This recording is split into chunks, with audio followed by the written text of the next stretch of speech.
If you've been told by your doctor that you have allergic contact dermatitis and you feel lost and you don't know where to start, welcome. I'm Dr. Mani J. I'm a double board certified dermatologist and Mohs skin cancer surgeon, and I have allergic contact dermatitis.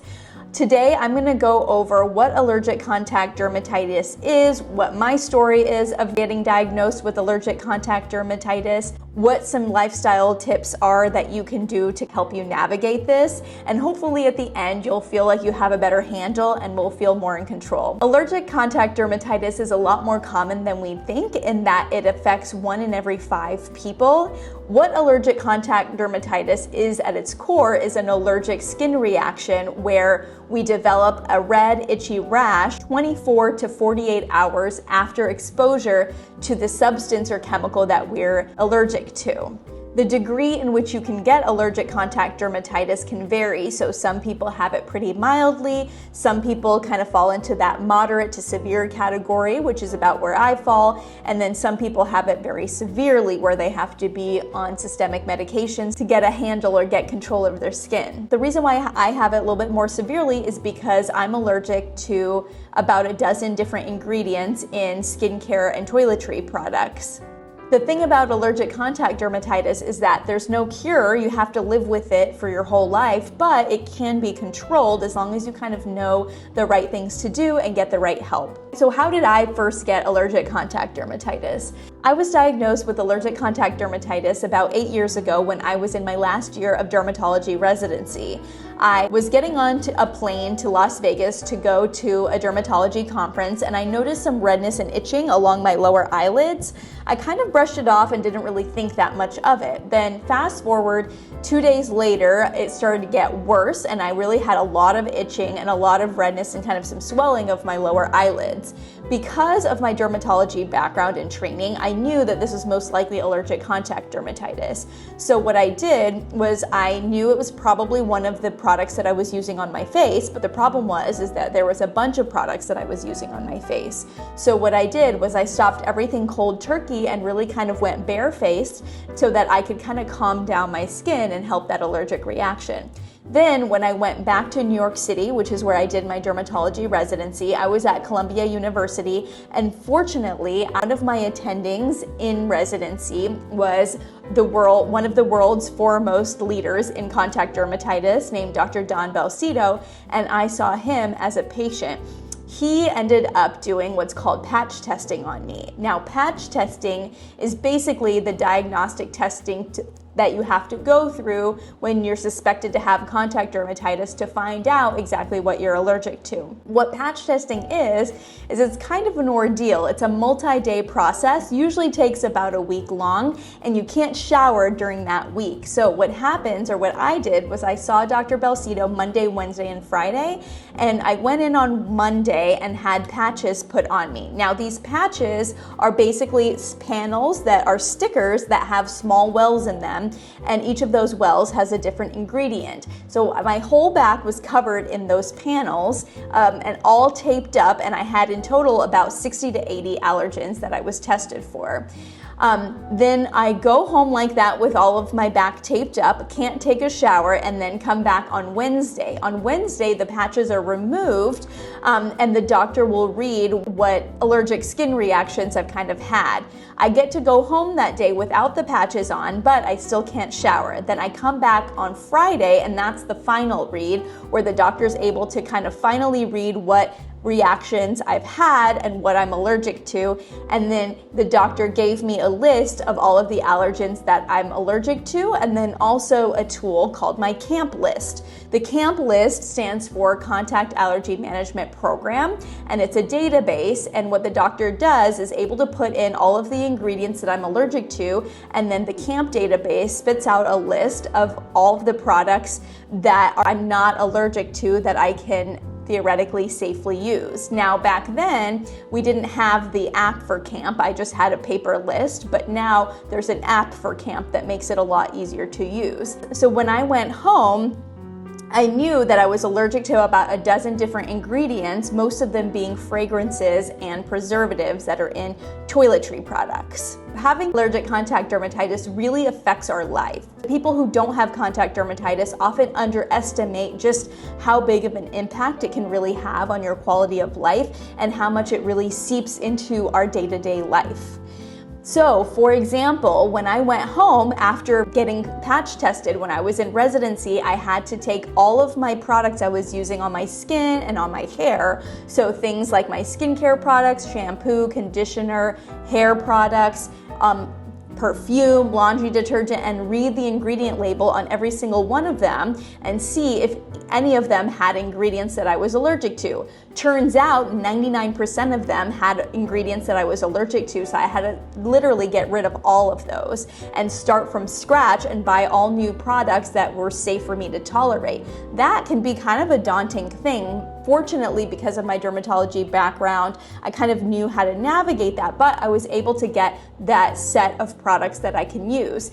Truthfully, you can do it too. It's not particularly hard, you just have to know how to do it, which we'll cover in the rest of this video. Having allergic contact dermatitis, just to paint a picture, imagine if you run out of shampoo and you want to go to the store and get a new bottle of shampoo. Most people can just go to the drugstore, look on the shelf, pick a shampoo, go home, use it, and be fine. If you have allergic contact dermatitis, it doesn't work like that. What you have to do is you go to the store, you have to read every single ingredient in every single shampoo to see if it has something that you're allergic to in it. If it does, then you can't use it. So for me in particular, because I have a lot of allergens that I'm allergic to, 99.9% of the time I can't use anything that's on the shelf. There's only really two types of shampoo that I can tolerate, and neither of them you can find just at the store. I have to only order them online. So let's say I'm going to travel on a trip. I can't use any of the hotel shampoos or soaps or anything that's provided. I have to bring my own, and I have to plan really well, because if I happen to run out, I can't just use what they have at the store or what they have at the hotel. Likewise, if I want to get a massage, let's say at the spa downstairs in the hotel, or a facial, I can't do that because the massage oils that the masseuse uses 9 times out of 10 has fragrance in it and is something that I am going to be allergic to. It really seeps into little things on a daily basis that other people don't realize. When you first present with this rash that's allergic contact dermatitis, it usually shows up as a rash around your eyelids or on your face or on your neck that's red and itchy. Most of the time when you get a rash on your face that's red and itchy, most people automatically assume that it's something food related. So they rack their brains trying to figure out, what food did I eat in the past? What did I eat that's new that could be causing this rash? When in reality, most of the time it's actually allergic contact dermatitis, and it's not the food that you ate, but it's actually a product that you used on your skin previously. And so that's something that I really wish more people knew about. The second thing that I wish more people knew about allergic contact dermatitis is that natural is not better. So just because a product is labeled as natural, most people assume that it's better, but it's not. And in fact, it could be worse. When a product is labeled as natural, it has a lot of botanical ingredients, and a lot of times those can be a huge trigger or a huge culprit of causing allergic contact dermatitis. So the next time you're at the store and you see a product that's labeled as natural, don't assume that it's better. The third thing that I want people to know about allergic contact dermatitis is that reading ingredient labels and use testing are your friend. So if you've been diagnosed with allergic contact dermatitis and your doctor has given you a list of things that you're allergic to, it's a pain, but make sure you look at the back of every bottle and read the ingredients so that you can see if you're allergic to any of them. A good place to start is with the CAMP app. So if you look in the CAMP app, you can see different categories of products like hair care products, sunscreen, skincare products, and go to those and then kind of see what products are listed. That's a good starting point, but it's not the end all be all. So once you have an idea of the couple products that you want to try out, what you do is you then go and look at that actual physical product and look at the label, or you can go online and look at the label too, but sometimes sometimes the manufacturers haven't updated the ingredients online. So the best thing is really to look at the physical bottle. Once you look at that physical bottle and see what ingredients it has, if it doesn't have any of the ingredients that you're allergic to, you can make that one of your products that you use. Now, I want to take it one step further just to be extra safe, because sometimes even though you think a product is going to be totally safe, you end up getting a rash to it. Now, I have a solution for that too, and that's called use testing. So let's say you've used Camp. 2, you've found a product, you've read the physical ingredients on the label, you think it's gonna be okay. Now the third step is to use test it. Now when you use test it, what you do is you take a small pea-sized amount and you put it on the inside of your elbow and you rub it in. And you do that once or twice a day and do that for about 1 to 2 weeks. After a week or two, if you don't have a rash on the inside of your elbow, then you can assume most likely that it's probably safe for you to put on your face. The reason I love use testing is because it's an awesome way to be able to test a product at home and do kind of an at-home experiment to see if you're gonna break out to it before you put it on your face and then break out. Because the last thing you wanna do is immediately assume something is fine for your face, use it, and then have your face of all things be broken out. It's better to have a small rash on the inside of your elbow than have your whole face be broken out. So use testing is another thing that is really, really important that I wish more people knew about and more people did. Now, I'll be the first one to say that it's a commitment, it takes time, and it takes patience to do, and it's not easy to do. But if you have ultra sensitive skin, it's really the best tool that we have to be able to more safely know that you can use a product.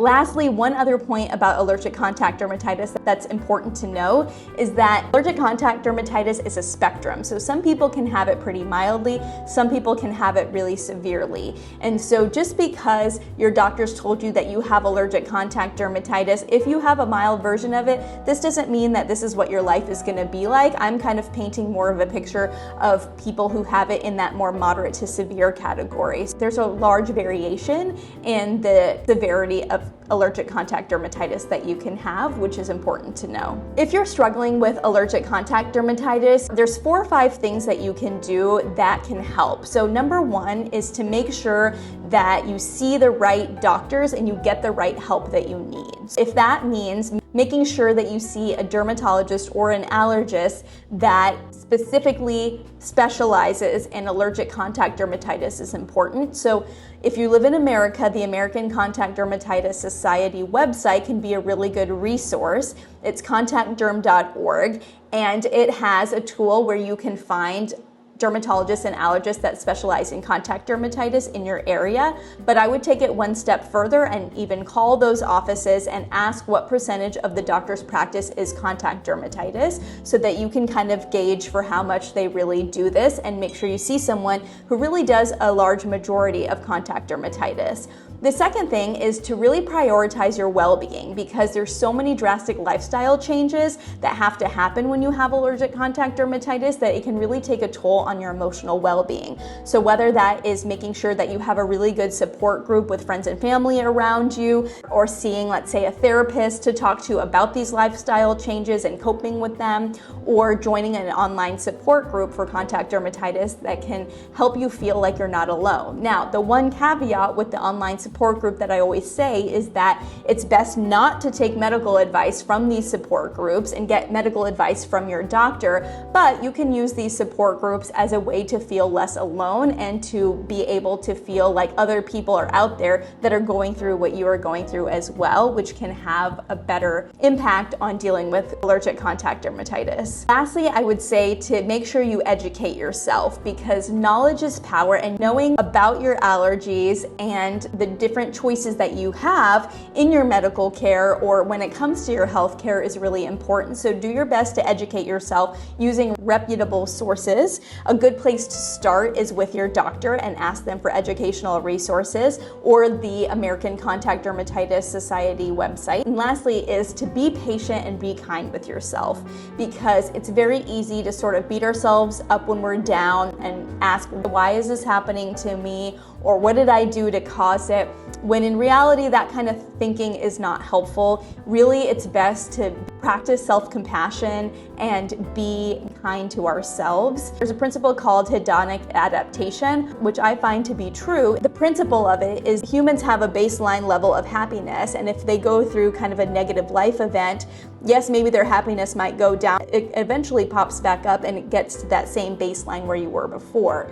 If you told me when I was going through the thick of my struggles of allergic contact dermatitis that was true, I probably wouldn't have believed you. But now, 8 years later, after being diagnosed with allergic contact dermatitis, I can tell you that is true. So be kind to yourself and be compassionate and make sure you get the right help that you need. So lastly, to summarize the 3 main tips I have for those of you out there who have allergic contact dermatitis. Number 1 would be to find the right doctors and professional help, whether that's for your skin and finding a specialist in allergic contact dermatitis, or finding somebody that can really help you protect your emotional well-being. That's really important. Number 2 is use testing is your friend, so is reading ingredient labels. And lastly, number 3 is to educate yourself, because knowledge is power and will ultimately help you make the best choices and decisions for your care. If you found some value out of this video, please give it a like, drop a comment, hit the notification bell, and share this with your friends. I'm Dr. Mani J. I'm a board-certified dermatologist and Mohs skin cancer surgeon. In addition to talking about skincare on my channel, I like to talk about efficiency and how to incorporate it into our everyday lives so that we can have better productivity and better work-life balance. So if that interests you, follow me and see you in the next one.